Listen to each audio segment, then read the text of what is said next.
Good evening, everyone.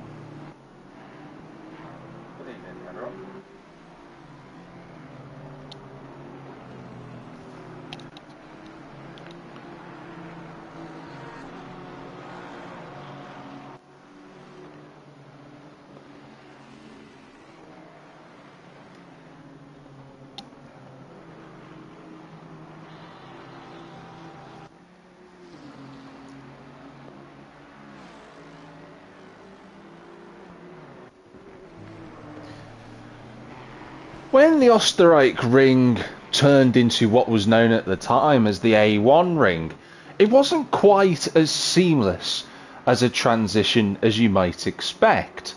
A lot of people now believe that the Red Bull ring has been a long stay on the European racing calendar, but after the final Formula One race here in 2003, it didn't really nearly ever happen. After demolition started to begin, Dietrich Mateschitz, the former Red Bull owner, had massive plans than to simply just restore the circuit. But unfortunately, he couldn't get permission to do so.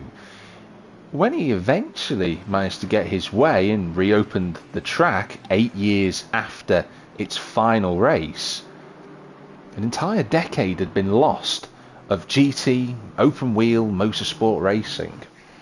Since 2014, the Red Bull Ring has strived to be one of the pinnacle events of the European racing and world racing calendars. And tonight it forms a big part of the world racing calendar as we race around here. It's 10 corners to navigate around here in Austria for round 8 of the ACC GT3 Challenge Series hosted by Assetto Corsa Race Nation, aka ACC Race Nation. I'm Jack Merton, your commentator as always for the championship. We are 5 minutes into qualifying already. A lot to talk about, including the championship standings, debutantes, drivers that have appeared for the first time tonight. It's going to be an exciting and very open event. Drivers that have got ballast on their cars tonight certainly aren't going to have as many problems around here as they would do at other conventional race circuits. The RBR is certainly not in the same ilk as, let's just say, to last week's racetrack, for example. So, let's just have a little look at everybody who is out on circuit. Just responding to a comment that is just popped up on the Discord. Apparently it's saying that none of the streams are going, so that should work now. So let's have a look actually now at the drivers who are out there. So we've got a debutant on provisional pole at the moment, and that's Sabolx Laxlo, or Laxo I should say. So Laxo currently on provisional, well, was on provisional pole until Dan Hatton, the joint championship leader, decided to go 3 thousandths of a second quicker in the Ford Mustang. Howard Dunn had looked very competitive in practice, did the number 23. See if he can continue on that rich vein of form. Speaking of rich vein of form, Nick Lamming, fresh from his strong result last week, he's there in 4th position at the minute. Of course, that's where he finished last week at Zolder. It was a great event for the Mustang. Jordan Harding, the other championship leader, tied on 138 points with Dan Hatton as Jordan. He's in 5th place. He is carrying some ballast this evening. Roland Jordan is in 6th position. Jeffrey Van Buren within half a second of the pole sitter, as is Zolt Barabas. Then it's Davies out and by out there in Nismo. Daniel Takacs is in 10th. You've got Dennis Peters. You've got Mitchell Peterson. Then the second of the debutantes this evening, we've got Andrea Igina from Italy. He is in 13th place. Good to see Lorenzo Mihai back. Been a while since we last saw him in the championship. He comes across the line in the 966 AMR V8. Jacob Byford-Rue there in 15th position. The final of the debutantes for this evening. We have Antonio Pomar. I know that it says T at the front. I believe it's TR Antonio Pomar, but the Spanish driver sporting the number 1, which of all the time I've commentated on this series, I've not seen anybody take on the number 1. So Pomar going for gold here in the Porsche. One of the two Porsches in the field tonight. Joe Warner, back for the first time in what feels like 47 years, is there in 17th place. He's in front of Mikey, also in the AMR. Matt Phillips is back tonight after missing Zolder. Sebastian Berger returns as well. It's good to see him. And last week's debut race winner at Zolder, John Gaudet, who fended off Jordan Harding in the Bentley Boys fight. He is yet to set a lap time in the number 8 car. The top three separated by less than a tenth of a second. And look at what we've got here, everyone. A very busy race circuit as Igina and Pomar try to navigate their way around the traffic, who aren't getting in the way. They're just doing their best. But this is the issue with a circuit that is only 10 corners long. It is not going to be straightforward to set a typical lap time around here. So we will see how they do. Do bear with me just one moment. Having some form of technical issue at the moment, but we can see the action out on track as we follow Davy Zoutenby. You see there's a huge stream of cars in the middle sector of the lap, and then you go to where Jordan Harding is and there's absolutely no one in front of him. So different parts of the circuit are very popular currently.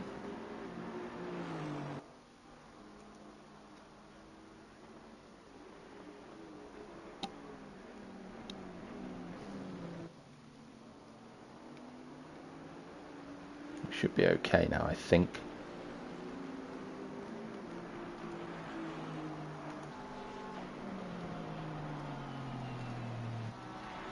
So let's get out there. We're going to get a lap of the track.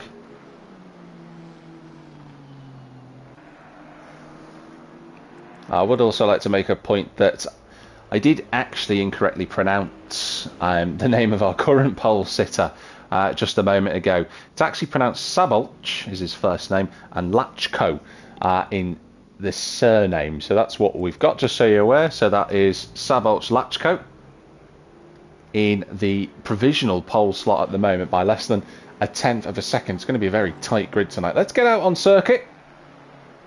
Daniel Takacs, we were following him earlier, the Hungarian. Let's get on board with him. Let's go for a lap here at the Red Bull Ring, which I'm sure is going to be a fascinating one. And we go on to the main straight then. So here we are at this wonderful race circuit, and we immediately go over to the side. I would like to get a lap on board with somebody. If we scan through the drivers, I'm just looking to see who's going through the middle sector right now as Pomar goes up to 14th place. Jordan's still a bit further around. John Gaudet. John Gaudet could be a good driver to go around with.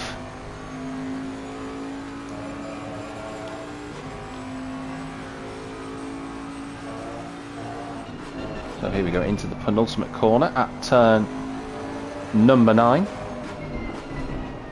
2.688 miles then for the driver to navigate in the Bentley, carrying those 40 kilos on board the car. Please tell me he's going back over to the side of the road. Yes, he is. In towards turn 1, he's going to completely skate off the road, and John Gaudet is not going to set a lap time. We will find Davy Zoutenby on a lap. Let's hope.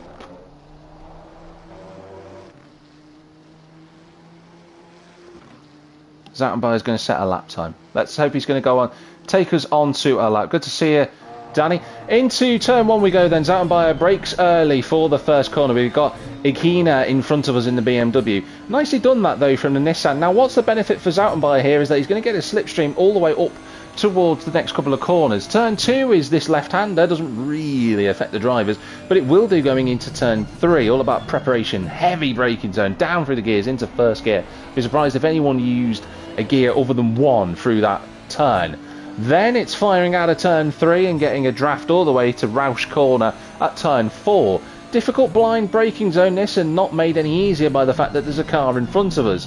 As Igina goes to the inside of the track, gets it slightly wrong, and then Nismo is going to look to try and go through, and then we abandon the lap. So let's see if we can get on board with Sebastian Berger, because he is in relatively the same place as the Nissan was. So out of turn 5, completely flat, and then through into turn 6, the first of the corners that will really burn up the front right tyre. It's a long left-hander that progressively dips down. It's a deceptively steep race circuit from on board these camera views. Turn 7, nice and straightforward that from the Porsche, and out onto turn 8.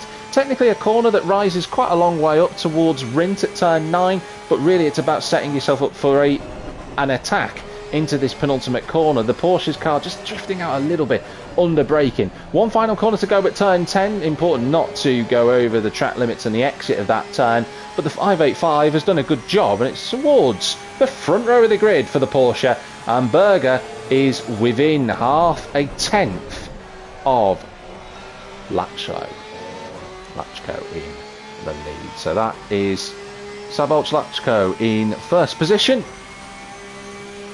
and the top 3 separated by less than a tenth of a second. It's going to be close. This is one of those race circuits where the field will be relatively closely bunched together, and I do fully expect that qualifying, I mean, if we just have a look at the current timing tower right now, the top 15 are within a second of pole position. You then got Andrea Regina, Jacob Byford-Rue, Matt Phillips, the returning Joe Warner, and Mikey Keating. Those 4 back in their quartet again, but Byford-Rue just a little bit further in front of his fellow trio. Well, 8/10 of a second actually is a bit more than a little bit, I should say, around this circuit. So Byford-Rue might find himself in a good position if he keeps his nose clean, as Latchko goes that little bit faster in the 666 Heart of Racing livery. We've actually got 2 Heart of Racing liveries out there, because if we go to Jacob Byford-Rue, look, it's Snap. So we actually have a team unofficially together for the first time, which is quite sweet if we're going to talk about sweetness. Berger's there in second. That's a good lap time. That's Hatton in third. Out by a 4th. Now Zsolt Barabas, who was 4th last week on the road, got a penalty for contact that he made during the first lap, which involved Sebastian Berger. So Zolt's going to have to be careful as he bounces over the curbs at turn 1. I thought he was going to spin around then. Just as I said, he's got to be careful. But the Hungarian does have to be careful. The stewards are keeping an eye on repeat offenders when it comes to incidents, and Zolt's just got to keep his nose clean tonight, which is easier said than done at a racetrack such as the RBR when it's so tight between the field. Daniel Takacs is on for his best qualifying position of the year as it stands. Howard Dunn slipped a little bit further back, but I still expect another lap time from Howard to put himself closer to the pole sitter. Nick Lammen, can he get a first podium in ACC Race Nation? We'll have to wait and see. Harding there in 9th place. He does have 30 kilos of ballast that he's carrying right now, so that will be impacting him. And look what I said, Howard Dunn's got another lap time in him, and there he is, up to the second row of the grid. That's a nice effort, that.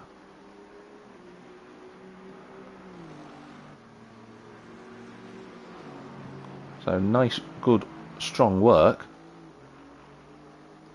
from the South African.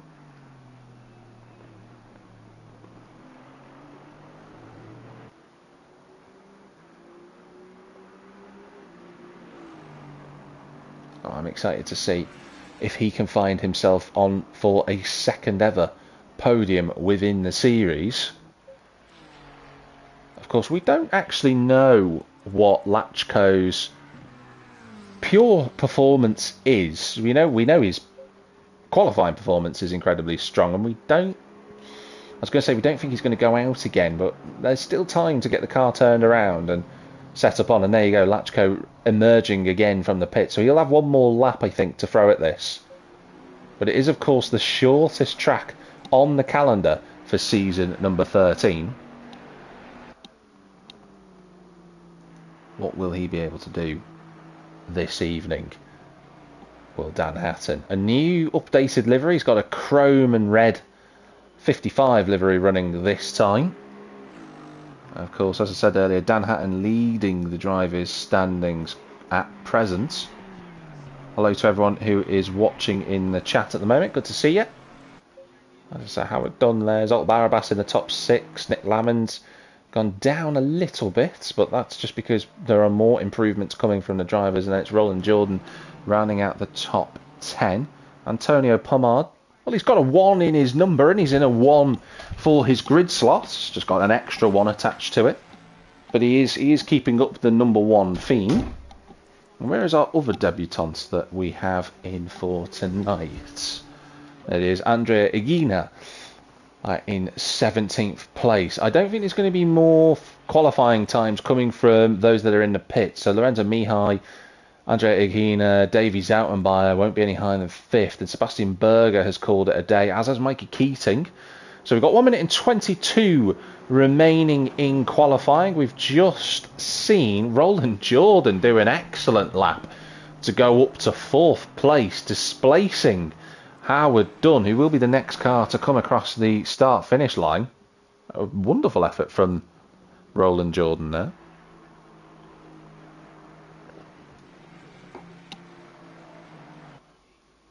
Just seeing whether Dunn can respond. He'll have another lap after this one. And he goes up to 2nd. That's a great effort from Dunn. Almost onto pole position, as close as he could possibly be. And Dan Hatton can't respond to that. That is a phenomenal effort from Howard Dunn. That's his best qualifying ever. 0.02 of a second away from pole position. That's astonishingly close. Now, just looking further through the field, Daniel Takacs has just gone across the line, as has Nick Lamming. I'm just looking to see it's Barabas now. Incredibly, Barabas is the highest of the drivers still out on circuit. I believe he's got Jordan Harding just behind as well. So watch out for those two. And, well, I was going to say watch out for those two, but Jordan Harding has called it a day. So the Bentley in 10th place. 6 places better off than his stablemate, and Byford Rue is not going to improve on this lap. So have we seen the best efforts of qualifying? Have we already seen the best of the track temperature and the track conditions? We'll have to wait and see. Van Buren is the one who can respond to that. Dennis Penders will be next after him. There are 6 cars still circulating on the racetrack. The last of those being Mitchell Peterson. But as it stands at the minute, we're looking at a debut podium for Sabolch Lachko. And Van Buren's going into the pits. So that's his qualifying over. And so is Penders done as well. So Daniel Takacs now. Penders gets out of the way, so the yellow flag will be moved. We won't have to worry about any shenanigans there. Takacs is going to go around this final corner. And can the BMW improve on what has already been an impressive qualifying session? He stays in 8th position. Nick Lamming will not improve. He's going into the pits. Now, Barabas out of the final corner. Well, he's not going to improve. That's that. So, we've got a debut podium for Sabolch Lachko. He's going to have pole position by 0.02 of a second from Howard Dunn. That has to be the closest pole position margin I've ever commentated on in this series since I started back at the final round of season 8. That has to be the closest one. I'll have to have a look through the archives for that. Row 2 consists of Sebastian Berger and Dan Hatton. That's a strong second row with Roland Jordan and Davy Zoutenbayer on row 3. Zolt Barabas and Daniel Takacs line up on row 4 with Nick Lamming and Jordan Harding on row number 5. Those two rounding out the top 10. Antonio Pomar and Jeffrey Van Buren are on row 6 with Dennis Penders and Mitchell Peterson on row 7. Lorenzo Mihai and John Gaudet are on row 8. Andrea Higuina on debut is in 17th place with Jacob Byford in 18th position. Then beyond 2 seconds for qualifying from pole, we have Matt Phillips and Joe Warner, and just behind Joe Warner by a couple of hundredths is Mikey Keating in 21st place. Well, that's qualifying here at the Red Bull Ring, formerly known as the A1 Ring, of course, back in the day, because that's when it became effectively abandoned.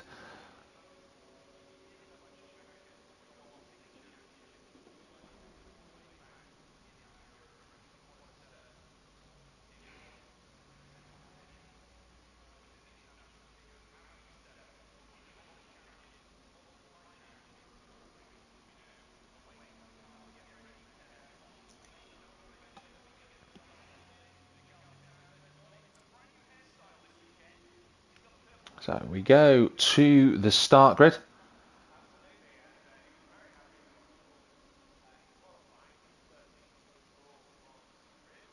And we will go racing in just a moment's time. I'm going to go and catch a breather, and we will go racing in just a moment.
So just seconds away from the formation lap here at the Red Bull Ring.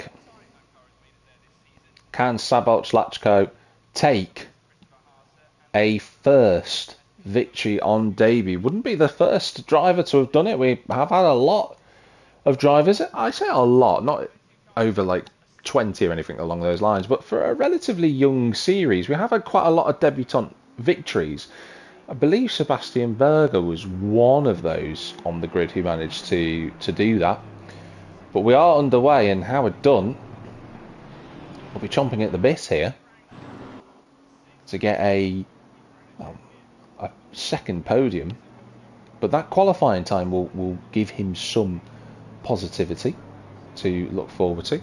Now, let's just have a little look through the drivers' standings for season 13, whilst we have Lachko taking us around what will be a very short formation lap. So as I mentioned earlier, Dan Hatton and Jordan Harding lead the championship together on 138 points. Dan is technically in front of Jordan because he has one race victory. Jordan doesn't have any. However, I will put an asterisk on this because Jordan's first ever victory came here last season, thanks to a mistake from Dan Hatton in the final 10 minutes of the race. So there is an asterisk there. Jordan could still win a race this season. In third place, it's Zolt Barabas on 136 points. In fourth, it's Danny Zoutenbayer on 131. Not here racing tonight is Danny for the first time this season. Jeffrey Van Buren is fifth on 126 points. He had a tough race last week, did Van Buren. Got involved in issues at the start and never really quite recovered. He's on 126. John Godet is 6th on 124 points. Davey Zoutenbayer is 7th on 122. Howard Dunn, who hasn't had a race finish better than 6th yet this season, he's 8th on 115. Tied for 9th is Ellie Pocket and Roland Jordan. They are both on 114 points. They have both displaced Stuart Packham from the top 10 in the Drivers' Championship.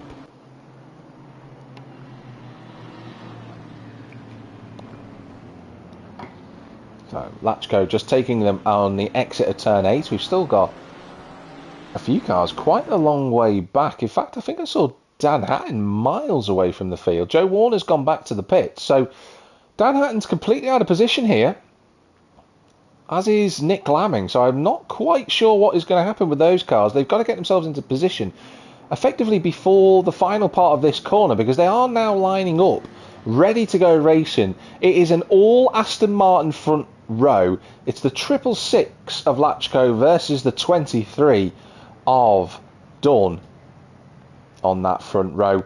Watch out for Berger and Roland Jordan to see whether those two can get off the line well on this rolling start.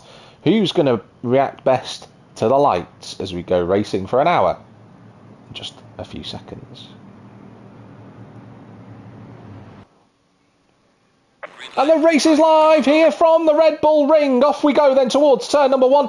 And that looks like a good enough start from the front row to maintain their positions. But Dunn's looking to the inside line, bounces over the curb and smacks into the side of Sebastian Berger. There is a yellow flag in the background. Zolt Barabas has gone round. I thought there was contact, but it's Sebastian Berger in front of Dunn and Zoutenbayer. Now Dunn's going to have to try and be brave here on the inside. Zoutenbayer's got a very quick Nissan, but and he's going to make...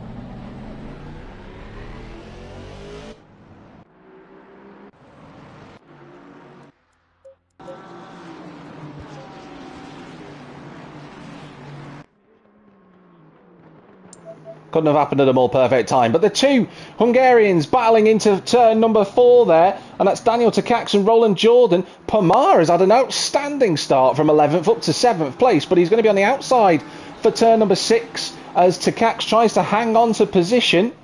Tries to go around the outside. I think he's going to run out of road there effectively. And the Hungarian should be able to shut the door. But I'll tell you what, the Porsche still putting his best fight and effort up as much as he can, but he loses spots. John Goday's had a good start. What a launch from John Goday. He was in 16th on the grid. He's up to 8th.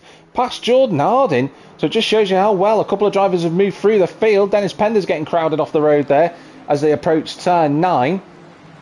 It's all shuffling around here. Let's get out there and just have a little look. Joe Warner miles behind. Not sure what happened to him at the start. Sebastian Berger, though, he'll be happy that he's up to 2nd, but he'll be a little bit frustrated that he's lost ground to Lachko at the front. There's Pomar in 7th, Jordan Harding in 10th place, so Jordan not moving at all in the field. John Goday up 7 spots as it turns out. He's right with Van Buren, and the Bentleys are going to be a handful to try and overtake here. So Van Buren's going to have to go strong defensive driving in this opening exchange, and the Dutchman will hang on to that position for now. But Goday is going to come back at the Ferrari here. He's going to be on the outside line as they come towards turn 4 for the second time of asking. And that's the Bentley through. Nice move. Barabas down to 19th place. Looks like he's been hit in the back. We'll have to come back to it. Davey Zoutenbayer running in 3rd position. Howard Dunn in 4th. Just want to try and get on board with the drivers. That'll give us a bit of a better view when we come back to our timing tower. So there's Roland Jordan in 5th place. That's Takacs. Pomar in 7th. John Goday a little bit further back, but now has Van Buren swarming all over his massive diffuser. I think Van Buren trying to defend from Harding actually. And that 296 GT3 Ferrari is going to struggle, I think, against these two Bentleys. I've alluded to it a lot through this season as Van Buren tries to come across on the Bentley. Down through the gears we go into turn 1. No dice for the Bentley there. And oh, contact! Lorenzo Mihai and Penders. And where's Dan Hatton? Well, he's there with them. And Byford through. Well, he's going to go past all of them, isn't he, I think? Can we get that action there? Lorenzo Mihai's gone backwards. Byford Rue's down the inside. Loads of contact further back. So Dan Hatton, I think it might have had contact with the Nissan of Barabas, but that can't be confirmed as Van Buren hangs onto the inside of 4. Hatton down the inside of Peterson. And Barabas, oh, that's late on the brakes from Barabas in the background. Mick Peterson's gone wide, and that's put Lamming through and up a spot. So I think there was a couple of cars involved in Barabas's issue. We'll come back to that in a little while.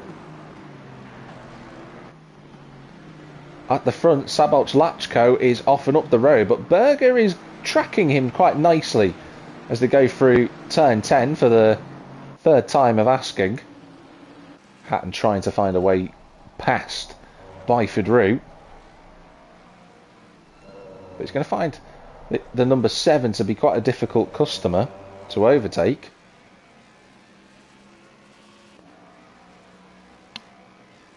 As they go on to the next lap. So Dan Hatton a 134 flat on that last lap, and that's maybe because he got caught up in the incident between Penders and Mihai. Hatton's going to be going through here. I think this is going to be relatively job done. Yep, there you go. The Mustang has the straight line advantage to just put itself in front, but the Aston is no slouch, and Byford Rue trying to go back up the inside here, and credit where it's due to the number 7. He's gone back past. Byford Rue throwing up a great defence here. A lot of action, very contested in this part of the grid at the moment, but Barabas is going to make a move on the 84. We ride following Peterson, and Keating fighting off Agina here as well. Looks like the BMW of 72 has got damage, but Peterson there in 16th position as Hatton and Byford Rue go fighting once again. Let's get on board. I was going to say let's get on board with Nick Lamming, but that was a brave and bold attempt at an overtake and then pulled out of it. He knew better. But they're all squabbling here for positions. There's 3 Mustangs in the space of 4 race positions as it stands. But Lamming has gone wide and Barabas isn't quite close enough for a lunge at turn 10. Well, Penders is away already. Considering that Penders got through on the last lap, that's how much time the drivers behind have lost compared to the Mustang in the 103. So look at Peterson's on board. He's got Phillips behind him, and Agina and Mihai and Keating. And there's Van Buren still defending from Harding, and that's going to be a trip over the sausage curve for the big Bentley. And that looks like a move further up the field for Pomar, who's gone past one BMW. Can't quite get past the other, but is in a Hungarian sandwich as it stands. Van Buren and Harding are still fighting each other, but there's loads of combative action so far. The Hungarian of Jordan is on the inside line into turn 6, and the Porsche can't find a way through, but Pomar has got some speed in these opening exchanges. One to watch here, this battle. I'm going to just go to this external camera. You see the fight between Van Buren and Harding. That's going to rumble on for a while.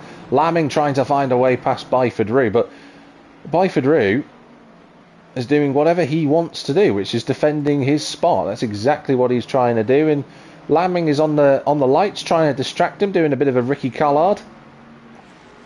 British touring car reference for those that are unaware. Lamming just on the lights trying to distract the AMR V8. He's going to go late. He's going to go deep into one.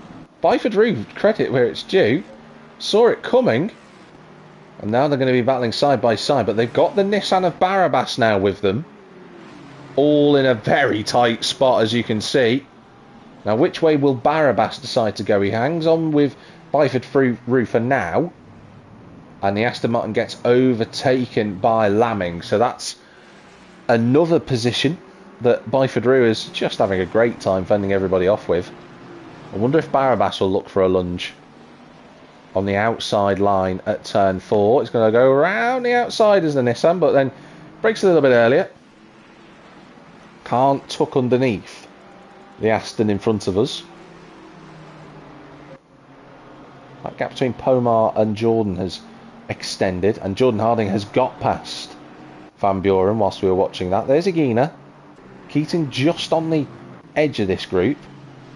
Let's ride on board with the man who's got all the screen time right now, in the form of Byford Rue, and Barabas has been overtaken by Mitchell Peterson, so it is all frenetic opening exchanges here.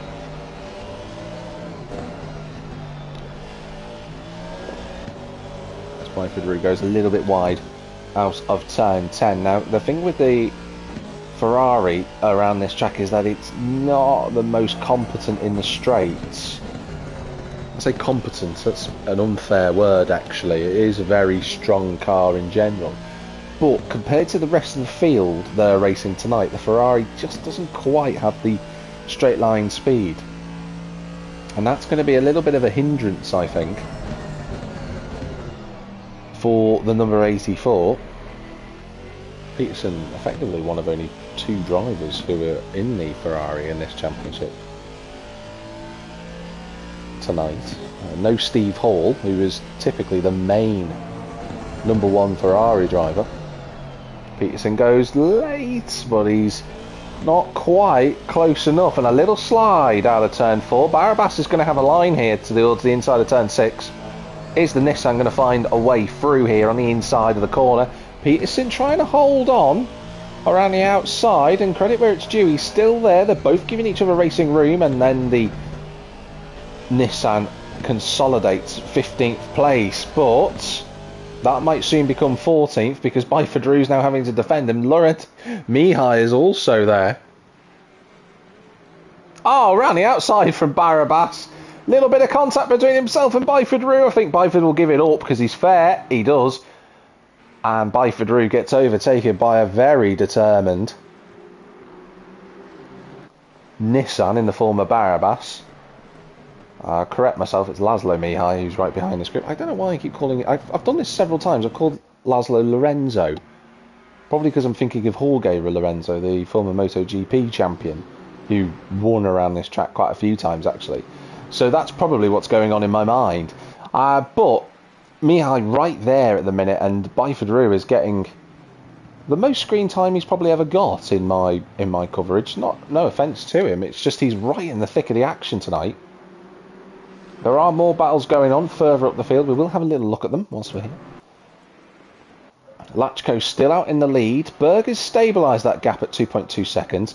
Then it's Davy Zoutenbayer, and Roland Jordan has got past Howard Dunn, so that's significant for 4th place. Then it's Pomar, then it's Takacs, it's Harding behind Gaudet, and then Van Buren in the top 10. Pender's going at a rate of knots, along with Hatton, who got out of that group early enough to not be too affected by it, because there's a gap back to Nick Lamming, then there's a gap to Zolt Barabas, and that is where the next couple of cars of Byford Drew, Peterson and Mihai all sit right now. Then it's Aguina, Phillips under pressure from Keating in 18th and 19th and 20th places. No retirements thus far in the race. Byford Drew has been overtaken now by Peterson as we move towards the opening 15 minutes of this race. Byford Drew right under the rear diffuser of the number 84 then.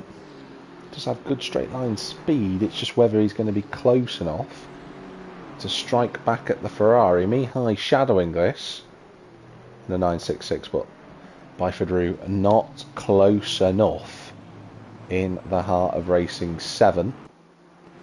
That means I'm going to turn my attentions a little bit further forward to Howard Dunn and the gang. Antonio Pomar.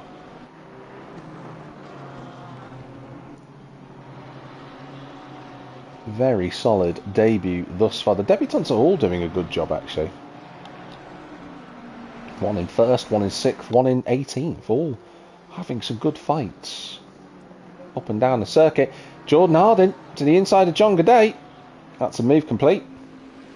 Gaudet is going to try and look to go back down the inside. Harding gives him the space. And the Bentleys get through together, but don't give Jeffrey Van Buren an opportunity because he will take it. Harding moves to the inside line, and I think that's Pomar looking at the inside of Dunn. It is. Little bit of contact, and I think Pomar went on the big curb, similar to what Dunn did on lap 1, and he's going to just lose a spot to Daniel Takacs. So the Spaniard drops a place. Harding gains one, and Gaudet fended off Van Buren, but Penders is there now, as is Hatton, so it's the return of the Mustangs. There's a lot to process here at the moment. There's so much action going on. We would love to have a look at the lap 1 action, what happened with Zolt Barabas, as Van Buren defends now from Dennis Penders.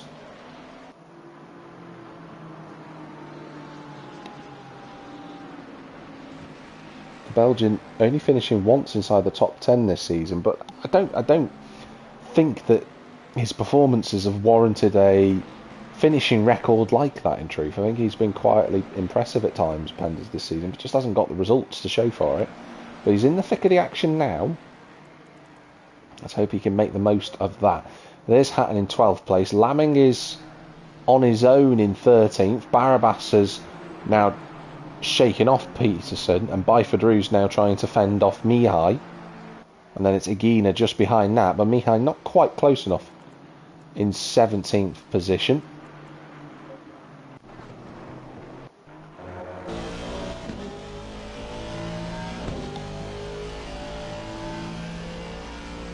Now, Dunn has fallen a little bit away from Roland Jordan. That gap's gone out to 2 seconds, so Roland Jordan having the race of his season so far. And to be fair to Roland, every time he's finished, pretty much every race he's done this season, he's been in the top 8. It was only that first race at round 1 where he came a cropper because of an issue earlier on in the race. But Hungarian doing a very good job at the minute. There's Mihai, right with Byford Rue. I've got to say that Lachko and Berger have gone. They are miles ahead of Davy Zoutenbayer, who is doing a sterling job, is Davy. Really good effort as we follow Mihai for the time being. Just watching his fellow Aston Martin friend of Byford Rue in front of him. Might not be friends for much longer because the Aston wants to go past. Not going to find a way through at that corner, I don't feel. Down through the gears into the final turn.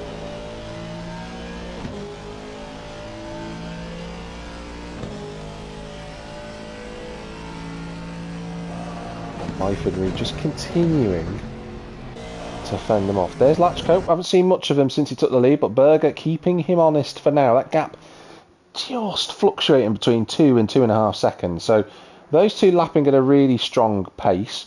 Joe Warner's a little bit behind, but I still feel he's the same distance he was behind from when he emerged from the pits at the start. So Joe's lapping about the same speed as Phillips and Keating in front of him. There is Keating, actually, speaking of. In the AMI. He's been following Matt Phillips for a few laps now.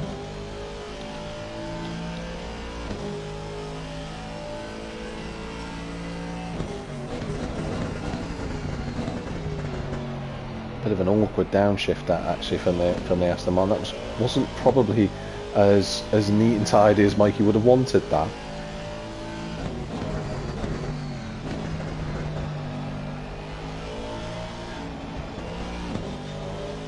He's still there, giving it his absolute best, as is Berger. I've got to say that the battle for third place is not over yet. Now, I've talked a lot about Davy Zoutenbayer. He's got that one podium that he secured in that famous 1-2 back in season 11 at Paul Ricard. And he's on for that again. You know, he's on for a second podium, but Roland Jordan is looking strong, and since being overtaken, Howard Dunn has found his feet again. You're looking at two drivers looking for their second podium in the series of Zoutenbayer and Dunn, but you're also looking at Jordan for his first ever in this championship. Same with Takacs, same for Pomar actually. And then that's Van Buren fighting off Penders for a spot inside the top 10. And Van Buren, the brakes are better on the 296 Ferrari, so Penders is going to have to get creative, I think, to find a way past this Dutchman. And Nick Lamming has been overtaken by Zolt Barabas, but those two have got to find 8 seconds to get up to the main group, who are, in theory, all fighting for third place, but gaps can reappear. A little bit further back, Mikey's still right with Matt Phillips. That's close between the two. Keating to the inside at turn 7. Thank you for that camera shot. And Mihai goes all over the gravel. And I think Aguina is going to take a place. Yep, there we go. Andrea Aguina gets a overtake on track that we saw. And he's running the classic M Sport BMW colours there, which are really, really nice, actually, I have to say. As Penders tries again.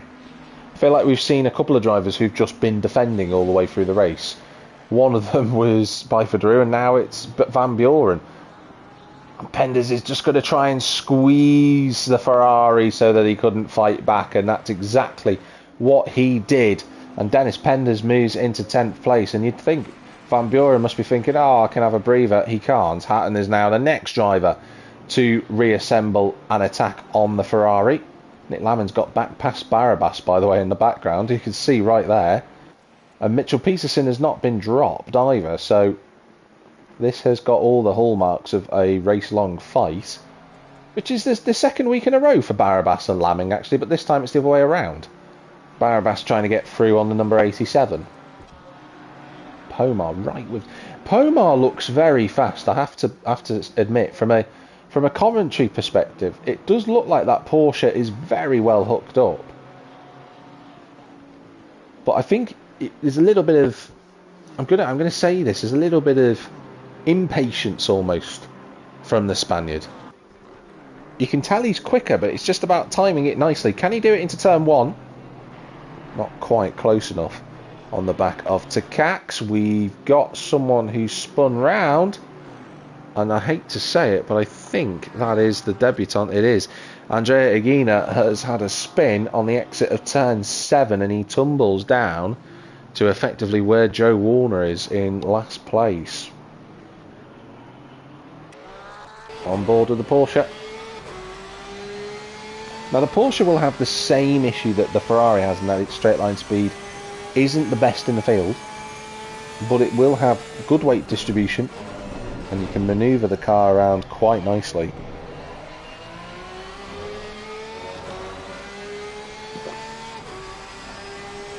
But he is up against an M4 that is well suited to this race circuit.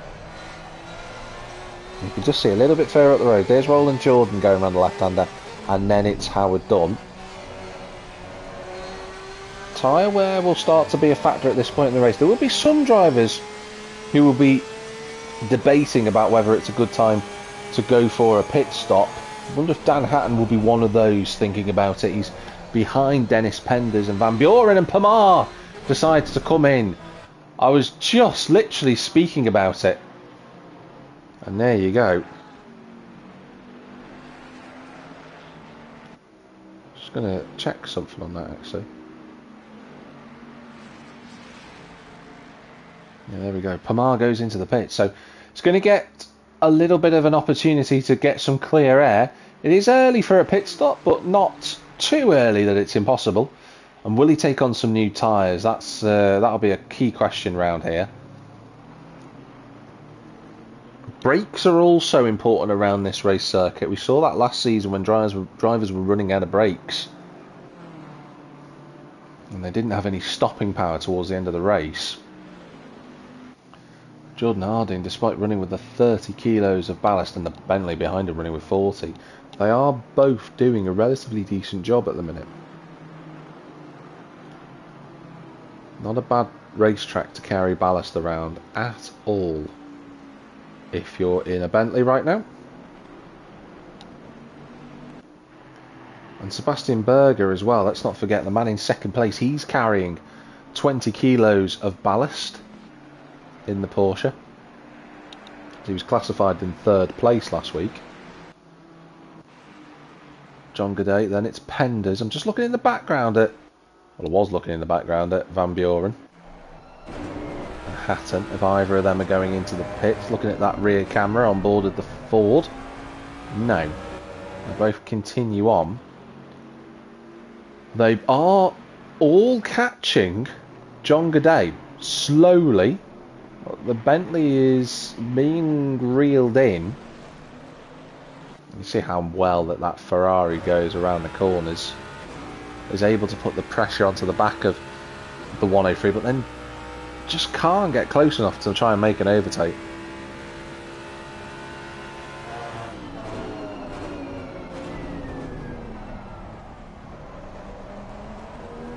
Down into first gear for the 55.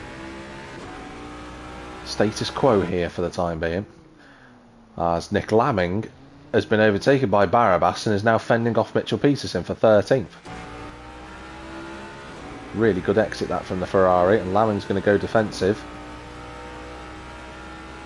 You can just see as soon as the slipstream stops, the Ferrari doesn't have enough to get on by the Mustang. That's that little advantage that the 87 has got.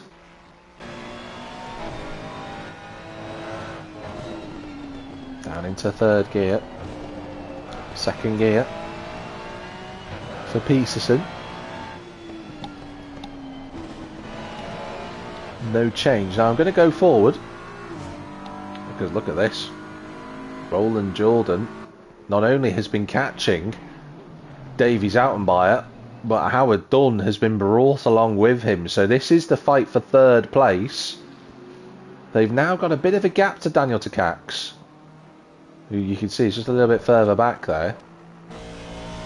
Dunn's going to look to it, to the outside line at turn 1. I was so late on the brakes from Jordan. I'm impressed he got it stopped in that BMW. And Roland stays in front for now.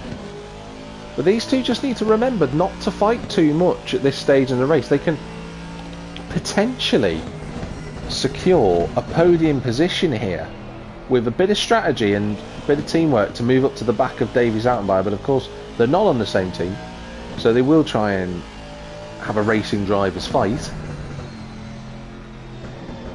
Ooh, that's a huge attack on the curb at turn 6 for the number 23, and I think that will have just staunched a bit of momentum off the corner. Dunn has been very aggressive with the curves. We saw that at the start of this race when he bounced into Berger, when the car just sliding through turn 9. He's going to have another go, I think. It'll all come down to the exit at turn 1. 130.1 from Davia in front, a 30.2 for the cars behind. Takacs matching them. Harding a touch faster. And Goudet a little bit faster than that. Nice exit that from Dunn. And Jordan, I think he came across, to be honest. I feel that Dunn had... Yeah, I feel that Dunn, in truth, was there. I thought that part of the racetrack belonged to the Aston Martin. I think you can give maybe the benefit of the doubt once, arguably, to the person who moves across, but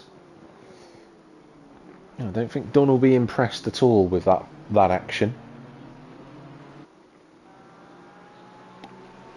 And that was a great shame because he came off the corner so well in the Aston. It was really good from the 23, but he just ran out of room. And that seems to be where Dunn is strong this evening. Race leader, by the way, is continuing to circulate, not yet pitted. We are at the 31.35 mark on the timings board. Only car we've got in the pits at the minute is Lorenzo Mihai. Served his pit stop now, but he's going to come out behind these two who are squabbling. I think John Goudet and Dennis Penders are in the pits by the looks of it. So we are starting to see some more pit stops. Dunn's going to try again. That's a mistake this time from Roland Jordan, and I don't think he's going to be able to come across the Aston Martin this time around. You see Mihai's come out between the two packs for everyone fighting over this 4th place. Roland Jordan broke a little bit later then, and then goes over the curb, and he's going to retain that position. And that was a bit of an odd one for Dunn. I felt like he was going to be able to go past the BMW, but that didn't quite happen. Now we're going to go back to the pits. I'm just going to do a quick... I was going to say we're just going to do a quick reset, but we're not going to do that yet. Dunn's on the inside. He's going to have the outside though at turn number 6 here. Oh, and there's contact between the two. Dunn gets pushed a little bit wide, and Roland retains 4th position, but they were less than 2 seconds behind Zoutenbayer before, and the gap's ballooned out to 3.5 seconds. And I think one of them's going to have to make the decision on pitting, I think, because they are squabbling a little bit too much here. Jordan's going into the pit. Oh, and Dunn runs into the back of him. And that's going to be one for the stewards, I think.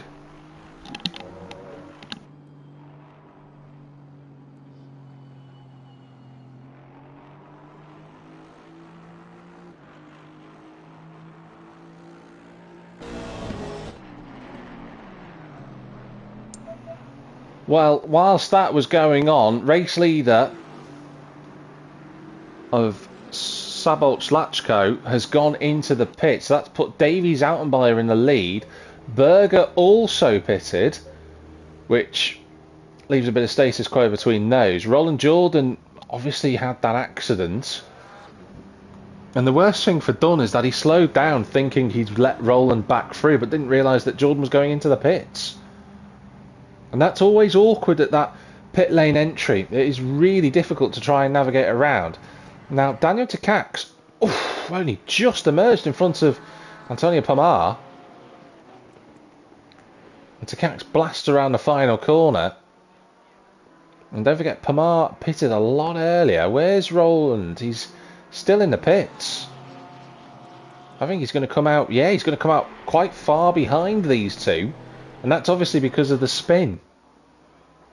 Now, Roland Jordan, who was in the podium fight, is going to drop a good few places away from that, behind Dan Hatton as well.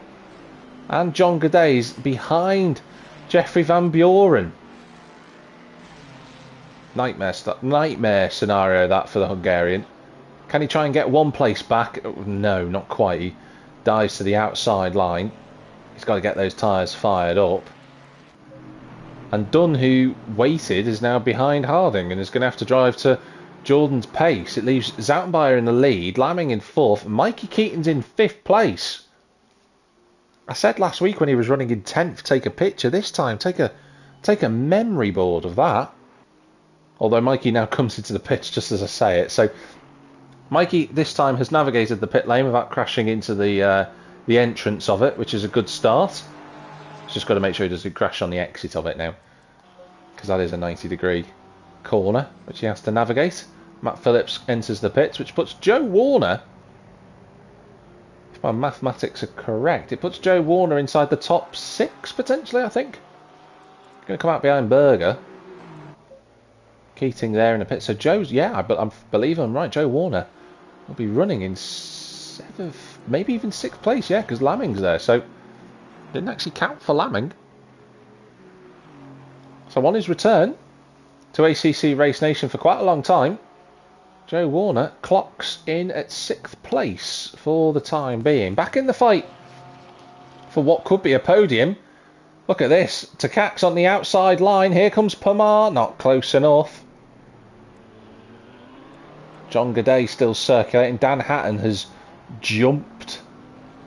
Oh, I was going to say jumped past Dennis Penders, but Dennis Penders is miles away. So what happened to the Belgian? Because the Belgian was right in the mix with Dan Hatton, John Gaday, etc., and now he's no longer there. We don't have an answer for that one. Oh, I think Roland Jordan got that line wrong there. That's a shame for Roland. We'll have to have a look at what happened properly with his incident in a moment. No one else in the pits. Howard Dunn still trying to find a way past Harding. But everybody in the top 3 is yet to pit. Lachko came out with a reduced lead to Berger. That's down to 1.6. Pressure's on then for the Aston Martin. Trying to remember for Sebastian Berger, it's been a while since he last took a race victory. But I will say for Berger, his situation is a little bit different because he doesn't compete in all of the races through the year. But when he does, he's frighteningly fast, typically. Don't think from what I remember from memory, I don't believe that Berger competed in last season at all, which is a bit of a shame because we know how good the German is. He's very fast, as I've already said.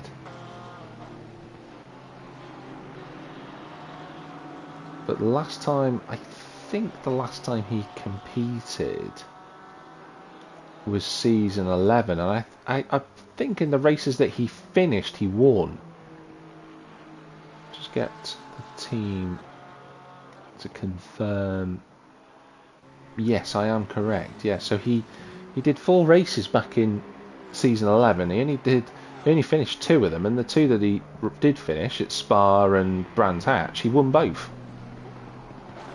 So that just shows you the performance that he has. Now, important pit stop from Davy Zoutenbayer there. Will he come out in front of Daniel Takacs and co as Pomar goes off towards, well, Salzburg at that rate?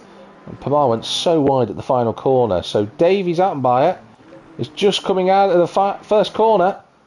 It's all going to be about momentum off the corner here, but I think Zoutenbayer is still going to retain 3rd place. That's worked out. That has worked out nicely for Zoutenbayer.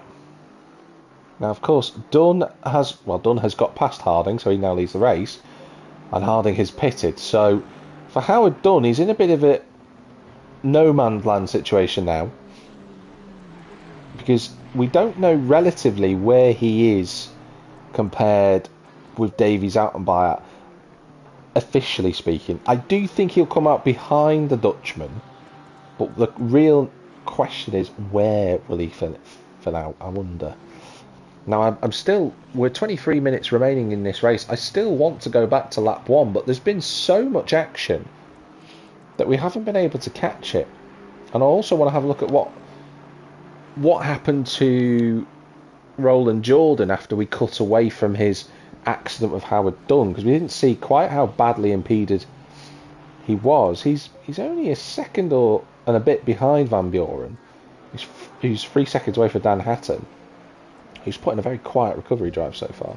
Lachko is still in the lead, but Berger is threatening him right now. Joe Warner still circulating on circuit. Harding's going to get up to speed here. I think he's going to come out behind John Gaudet, maybe even Dan Hatton. We'll just see, where is the big Bentley on the exit of the corner? He's in front, but momentum will bring Gaudet back towards the stablemate in the number 8. But credit where it's due, Harding's out part of the pit lane. Worked really nicely. So Harding has managed to sustain a position in front of his fellow Bentley driver. And he's on for what will be at least 7th place, because Joe Warner's still not pitted, actually. He's still out there driving a good race. And if Howard Dunn pits on this lap, Joe Warner's going to be in the top 3. But what I will say is that with Joe being in 4th place, if he doesn't pit, he will become... What I would say is, I was going to say Joker in the pack, but that wouldn't be accurate, because for Joe, he is fighting for position. Even though he hasn't pitted, he doesn't have to move out of the way for Zoutenbayer and Takacs and Pomar. That Porsche rotates so well through that final corner of the circuit there. That is impressive. Berger's within a second of the race lead, by the way. Well, he was, and then it's just gone out a little bit. I wonder if Matt Phillips has just been a bit of a back marker in the way there. Let's just put that gap out to 1.3 seconds.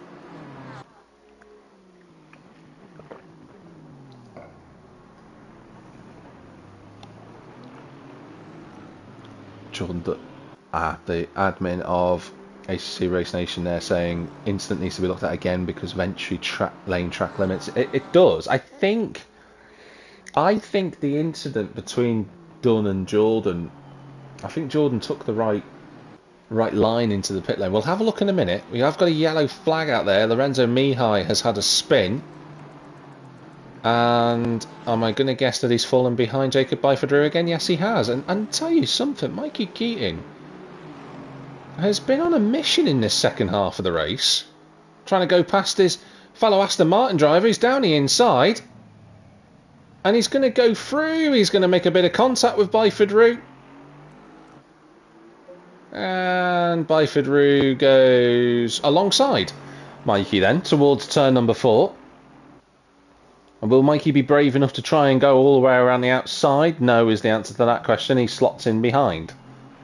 Wonder if Mikey will be thinking whether or not he caused the incident. And I think it was 50-50 between the two.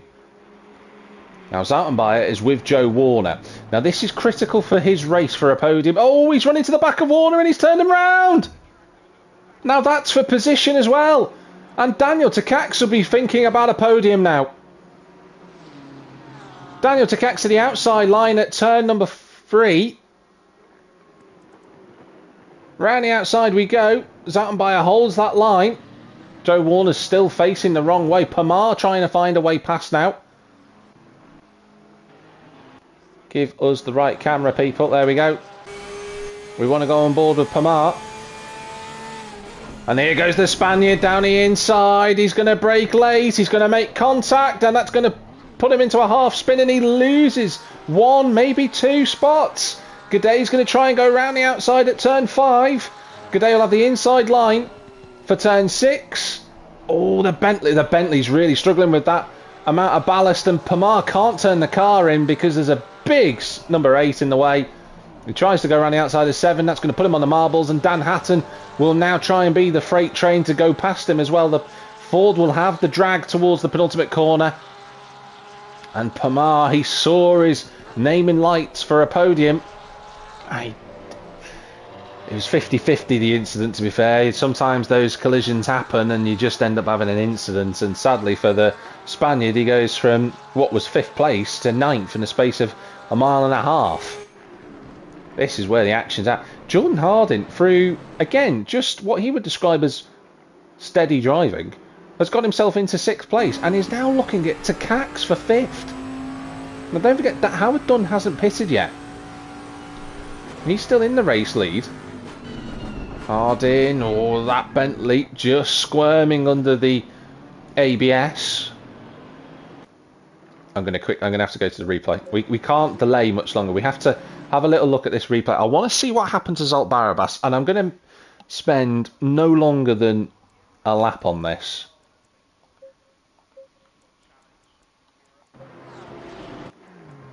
I can never quite tell where the cars are that I'm after. I'm looking for 447. There we go.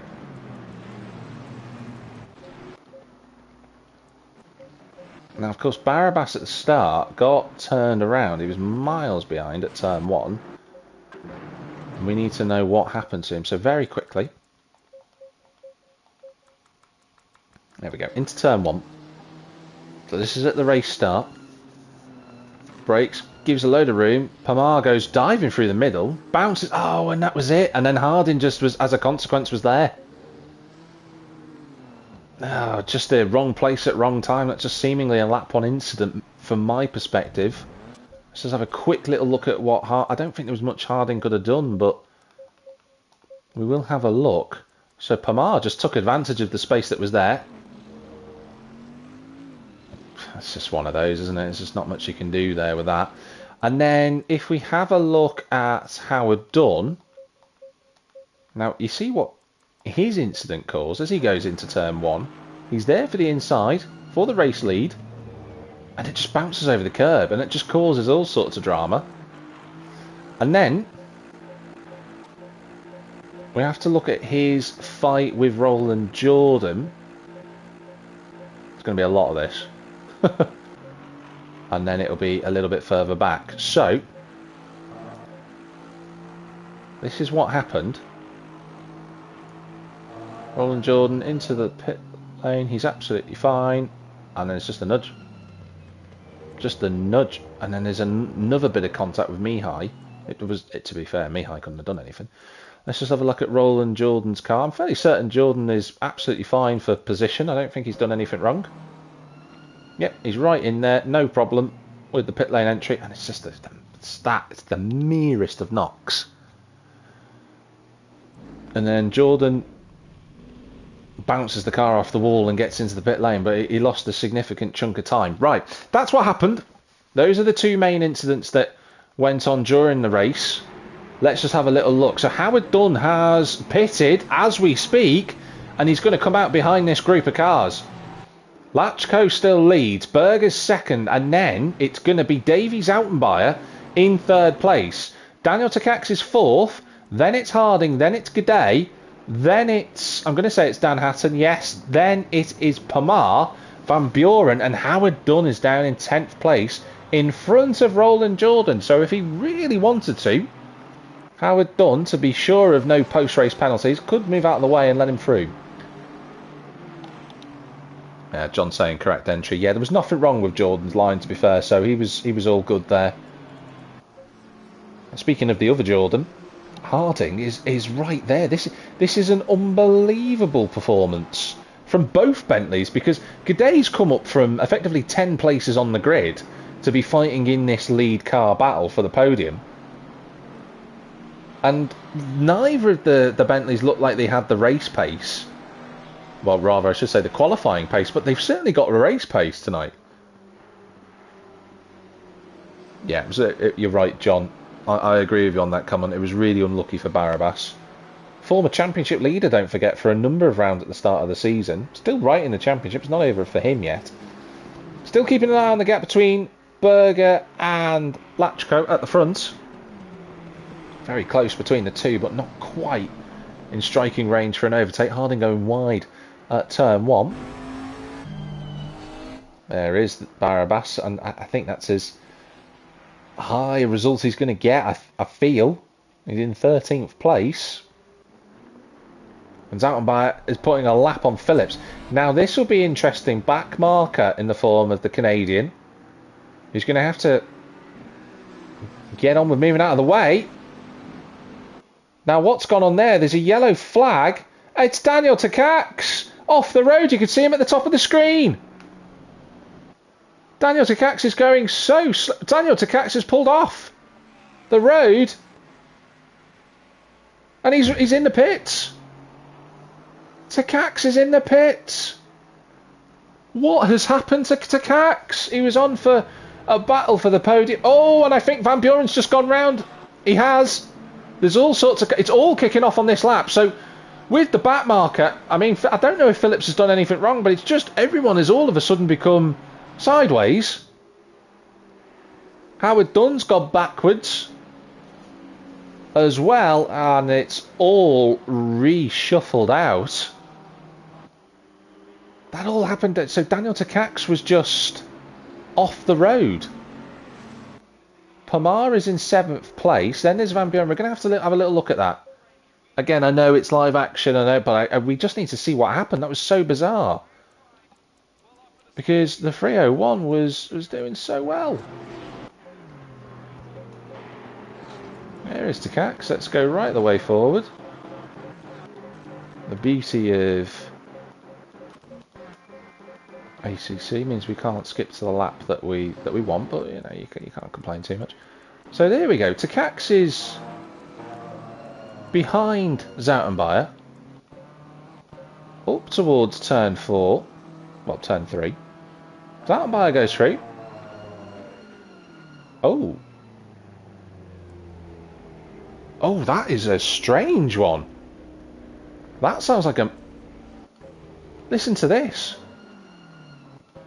Goes for the gears.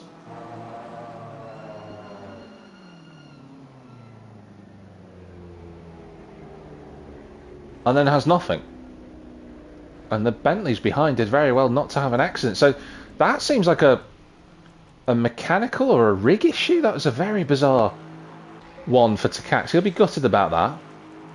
Then there's Howard Dunn and Van Buren here.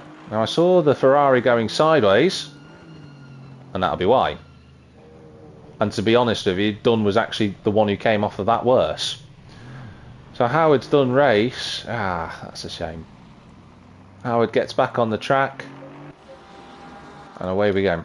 So that's where we are. So that's what happened there. So it all just kicked off in that. And fair play to Matt Phillips. He did absolutely nothing wrong then. He was just there in that moment. as the game recalibrates itself and its positioning. Let's just get back to the front of the race. So Lachko still leads by 1.7 seconds. Davies out, but we've got this aerial shot that we've not had for the entirety of this race. He leads by 2 seconds from Sebastian Berger. Then it's Zoutenbayer, who's got a bit of a margin to Harding. Looks like Micro Machines from the 90s. John Gaudet is 5th place. Then it's Dan Hatton in 6th. Roland Jordan is 7th. Then it's the back marker of Matt Phillips. Jeffrey Van Buren is 8th. Howard Dunn, have to wait and see with Howard, but he's 9th. And then it's Dennis Penderson 10th.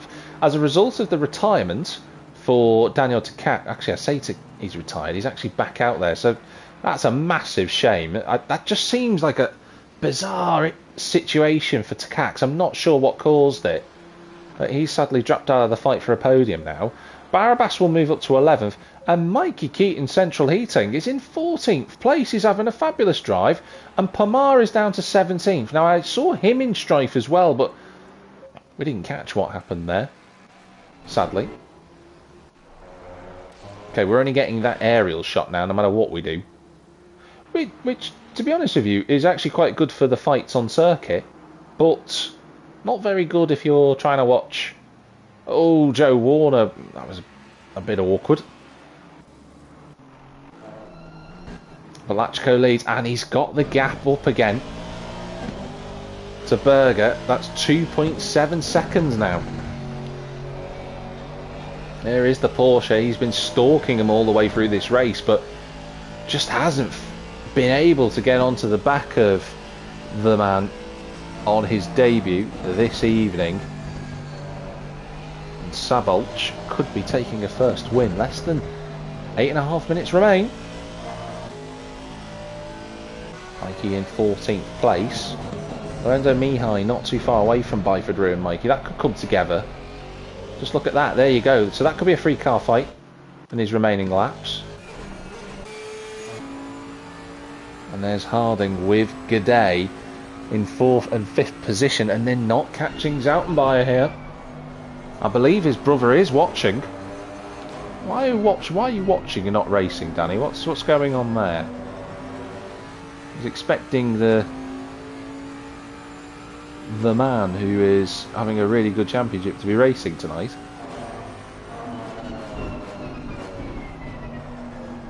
Jordan Harding 1.7 seconds behind Davy Zoutenbayer. That'd be a nice story, that, actually, for Davy to get his first podium in 2 seasons and his second ever in the championship. I'm really impressed with the 2 Bentleys tonight. These two have been mightily good with the ballast that they're carrying as well. I know that I said before, to be honest, it's not going to be as much of a problem tonight, but you've still got to carry those 40 and 30 kilos respectively. Let's not forget Sebastian Berger, who's in second. He's carrying 20. And the Porsche, we know the way it carries ballast at certain tracks isn't ideal.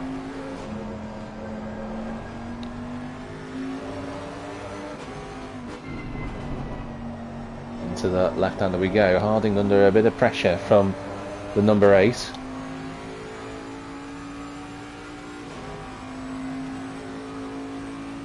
Oh, I've just found out from Daniel Takacs that his engine just shut off. Oh, nightmare. That's what happened.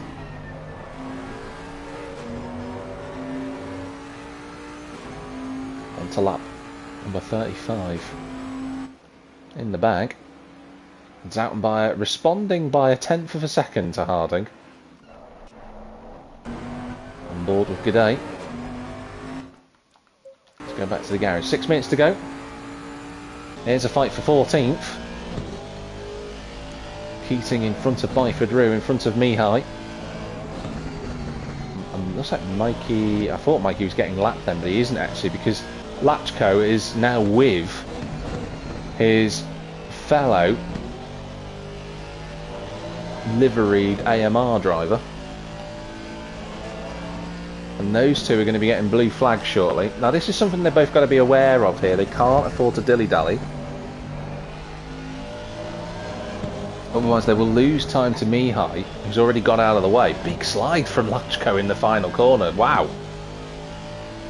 Lachko really pushing hard, and he's opened up a huge gap to Berger. I wonder if traffic's played a part in that. They're 25 seconds clear of Zattenbayer in third. Harding fourth. Dan Hatton's fifth. So G'day. What's happened to G'day? John G'day. He was on for fourth, maybe fifth. Who knows? And he's all the way down to... I'm going to say that's ninth place. Ah, oh, what a shame. In the last 5 minutes of the race. So that opens that gap out. Howard Dunn trying to find a way past Van Buren. We'll come back to that in a minute. And Byford Rue has been lapped, and so has Keating now. Mikey just making sure he doesn't let the number 7 behind him through, and Mihai is dropping away from this fight. So there's a good scrap for 14th place. With less than 5 minutes to go. Dan Hatton's had a recovery drive, ladies and gentlemen, up to 5th place after his issues at the start.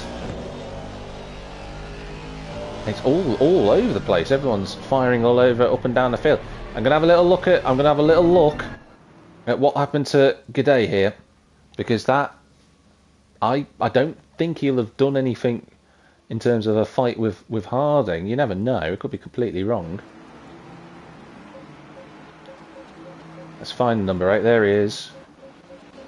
We can just speed along through this one. You can hear me firing on the controller there.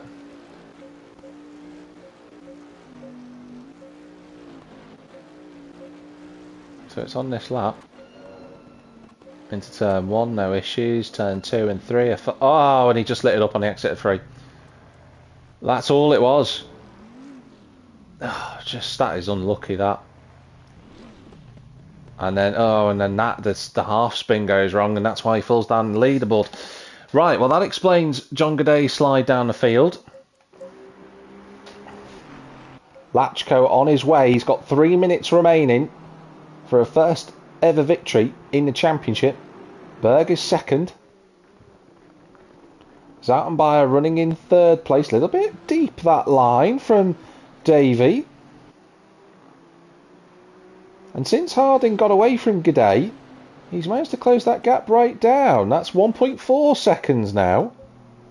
And Howard Dunn has got past Van Buren, so that's 7th place. You feel like Van Buren has taken a bit of a kicking tonight in the Ferrari, but he's hung on in there.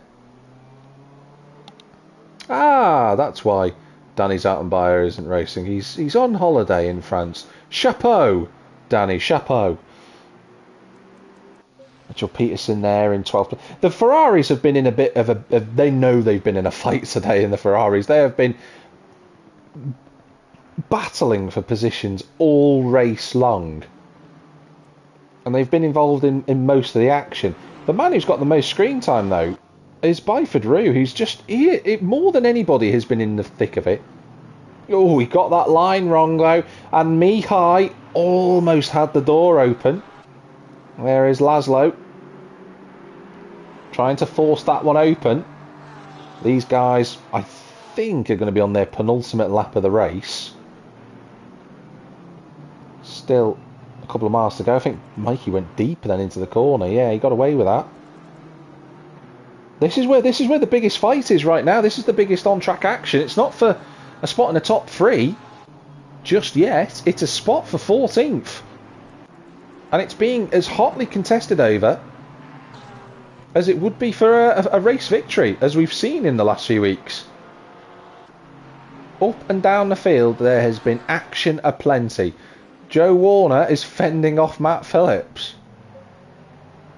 I mean, Joe's not going to finish last, which, I'll be honest with you, considering he's not raced on the game for quite some time, is mightily impressive. Final lap of the race, then.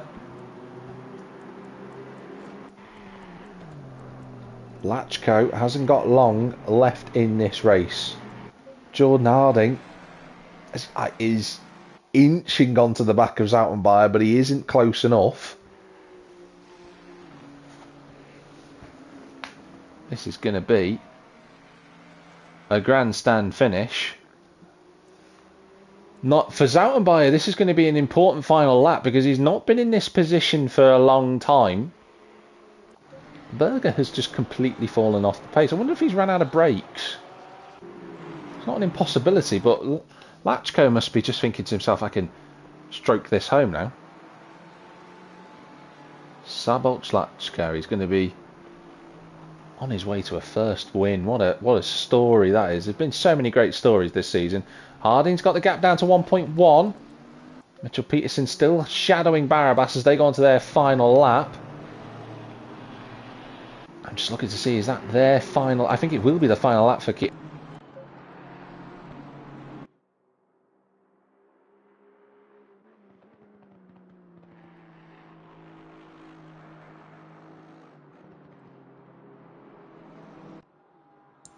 Out of the final corner for a first victory. It goes to Szabolcs Lachko. What a result for the 666 here at the Red Bull Ring. Looking a little bit further back, Mikey's going to hold on for 14th from Byfordru, Mihai and Pomar in the end. That's a cracking result for Keating. Sebastian Berger with a brilliant drive to second in the end. And he's going to do it. One corner to go. Surely for Zoutenbayer, he's going to take a second podium. He gets that car all lined up nicely, and Davy Zoutenbayer adds to the Zoutenbayer household podium trophies for the season. He takes a commendable third. Good drive from Harding in the end to get fourth. Dan Hatton with a brilliant recovery for fifth place. Roland Jordan to sixth place. Who knows what might have been had it not been for that accident with Howard Dunn, who took fastest lap in the end, which just shows you how quick Dunn was tonight. Van Buren is eighth. John Godet ninth. And Dennis Penders is going to get a top 10 finish for only the second time this season. That's well deserved for him. Barabbas is going to be in 11th, just in front of Peterson.